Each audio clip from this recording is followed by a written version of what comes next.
When people can't control you, they do this instead. Have you ever walked away from a conversation feeling like the villain just because you said no? 1 minute you're clear-headed, confident, doing your own thing, and the next your phone lights up with, "Wow, after everything I've done for you." That flip isn't random. When people realize they can't steer you, they don't shrug and move on.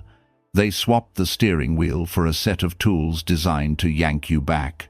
Today, we're breaking down those tools, why they work, and how to keep your freedom anyway, all through the story of a guy named Adam who thought independence would earn him applause and instead got him frozen out. Meet Adam. Adam is 29, junior designer at a marketing firm, the kind of guy who quietly returns the shopping cart and still mails thank you cards. His whole life, Adam's lived on a short leash. Parents who picked his major, friends who jokingly ordered for him at restaurants, a manager who treats overtime like a religion. One Tuesday morning, Adam stares at his reflection, toothbrush in mouth, and finally, mouths enough. He sets boundaries. No more Sunday emails, no more guilt brunches with the college gang who only talk at him, never with him. He imagines confetti will fall. Instead, the ground shifts. Within a week, co-workers call him mysterious, then difficult. His best friend texts, "So you think you're better than us now?" Adam hasn't changed into a jerk, he just stopped handing out yeses like samples at Costco. And that, right there, is the trigger. When you stop complying, controllers don't see neutrality. They treat it as aggression. They move to plan B. Why losing control freaks people out. Psychologists call it riance. The moment someone senses their influence evaporating, an internal alarm blares. For most of us, it's faint. Maybe we plead once, then back off. But for people wired to manage others, that alarm is deafening. Their identity is built on being needed. Your independence feels like annihilation. So they don't ask, "How can I adjust?" They ask, "How can I make the puppet dance again?" Stoic teacher Epictetus nailed it 2,000 years ago. Any person capable of angering you becomes your master. Their mission becomes simple: hit the right emotional buttons and watch you march back into line. Guilt trip airlines, first-class seat. Adam's first surprise attack arrives via voicemail. His mother, voice trembling, "Your grandmother, and I guess we'll just spend the holidays alone. Don't worry about us. We'll manage." Instant gut punch. Guilt is the cheapest ticket to compliance because every decent person cares. Manipulators weaponize that care. They frame your boundary as cruelty, not choice. Catchphrase: "After everything I've done." Translation: "You owe indefinite repayment." How to survive it. Spot the debt language. Reply with empathy, plus fact: "I love you, and I'm still spending Christmas morning at my place. Let's plan brunch the 26th. End the call before the loop restarts. Guilt grows in silence. Scheduled action starves it. Rumor mill, 24-hour shift. Next, the office. Adam's manager, who once bragged Adam would sleep at his desk if I asked quietly, tells HR Adam's slipping. Slack messages fly. He's interviewing elsewhere. Heads up. None of it is true. But truth isn't currency. Fear Island smear campaigns isolate you, so you'll crawl back for protection. Stoics advise, let your character speak without a megaphone. Adam documents deliverables, copies stakeholders, refuses to play whack-a-mole with every lie. Over time, co-workers notice the sky never falls, and gossip loses its flavor. Victim cape, one size fits all. Third tactic, self-victimhood. Adam's friend Kyle posts a cryptic selfie. Some people forget who held them together when they were broken. 30 likes, heart emojis, stay strong, bro.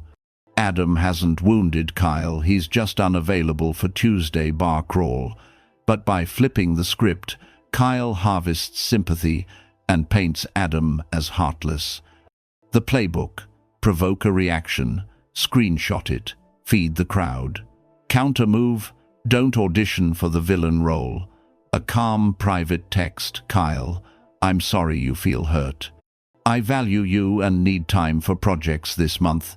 Then radio silence deprives the fire of oxygen. Undercutting confidence. Micro-dismissals follow. Bold of you to pitch that, given your experience, framed as jokes, but the message is clear: you're delusional. Goal: erode self-trust so you lean on their feedback loop. Adam applies the Stoic test: is this within my control? His skill growth is, their commentary isn't. He enrolls in an evening UX course, quietly stacking proof of competence. Confidence, rebuilt on evidence, is bulletproof to backhanded comments. Waiting for your stumble. Some watchers never swing, they just lurk, popcorn ready. At Adam's first public speaking gig, a handful of ex-friends sit in the back with slight smirks. They want the crash, not the craft. Recognizing this protects you from the performative trap. No need to spike the ball or fear tripping. Adam focuses on the next tiny improvement. As Marcus Aurelius wrote, the best revenge is to be unlike your enemy. Success is the quiet shutdown code to their spetter sport. Adam's turning point. 6 months in, Adam's at a rooftop barbecue. Same crowd who iced him out now chats startups and crypto. Kyle corners him. Dude, you vanished. Thought you were too good for us. Adam's old reflex rises over explain, apologize, promise brunch. Instead, he smiles, sips water, asks about Kyle's new job. No apology, no counterattack. Conversation fizzles. Kyle wanders off. That moment, non-reaction delivers the proof. The leash is gone. Controllers need either submission or drama. Offering neither bores them into retreat. The immunity toolkit. Let's zoom out and build your shield. Spot the hook: guilt, fear, shame, flattery. Name it and its spell halves. Use the Stoic pause. Inhale, ask, within my control. If no, exhale and let it drop. Document reality: screenshots, journals, saved emails. Gaslighting hates paper trails. Build multiple support lanes: gym partner, online course group, cousin in another state. Isolation is a predator's playground.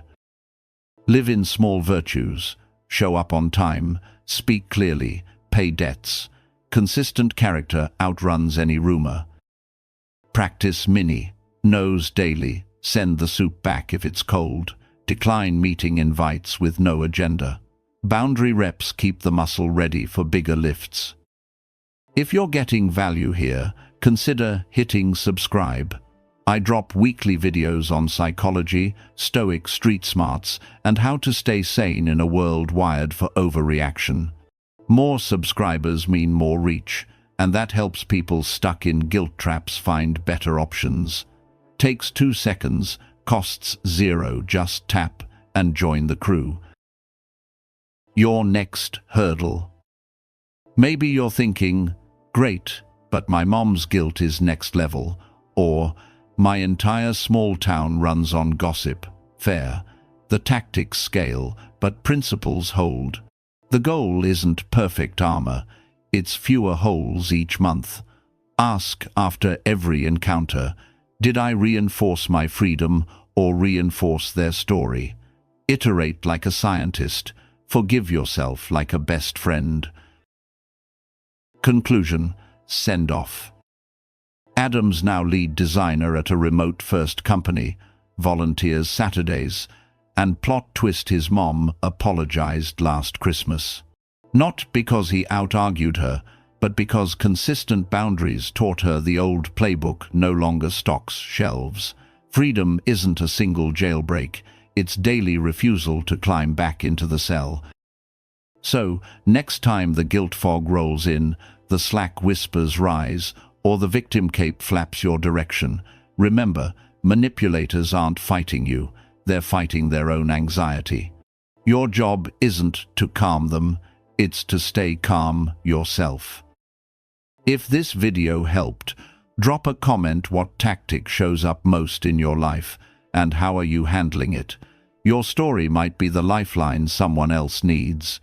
Share the video with a friend who's stuck in a guilt loop, and I'll see you next time for more real-world psychology, minus the fluff.